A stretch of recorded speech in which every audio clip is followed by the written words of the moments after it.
John Kerry meeting with the Jordanian foreign minister in Rome as he tries to push forward plans for a peace conference on Syria. For the first time in many months, after a summit meeting in Moscow earlier this week, Russia and the US have agreed on a common position. Another international conference which would lead to talks between the Syrian government and the opposition, a transitional government and then elections. But there's a key question they don't agree on. Do Assad and those closest to him have a place in a new Syria? What we need to do is get to that negotiating table.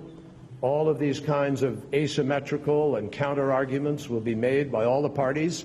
I thought what Prime Minister Lavrov said and did in Moscow was very important. He stood up and said that Russia is not tied to any one person. He said that he believes we need to implement Geneva I. The Syrian opposition representative to the UN and to the US says Assad cannot be part of a transitional government, but others within the Damascus regime can. As we look at the regime, we make a distinction between those who are in position of leading security apparatus and elite unit who are responsible for the crimes committed against Syrians, and the rest. The rest, I think, there's a wide range of officials, including most members of the cabinet, who can be acceptable. Most members of the current Syrian cabinet could be in a transitional government? Yes.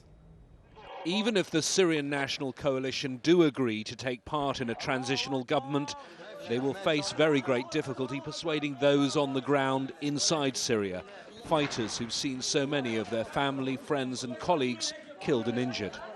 Right now, there's a flurry of diplomatic activity. It's clear Russia and the US want to create a momentum which becomes unstoppable. However, there remain so many details to be worked out and so much mistrust. James Bays, Al Jazeera at the United Nations.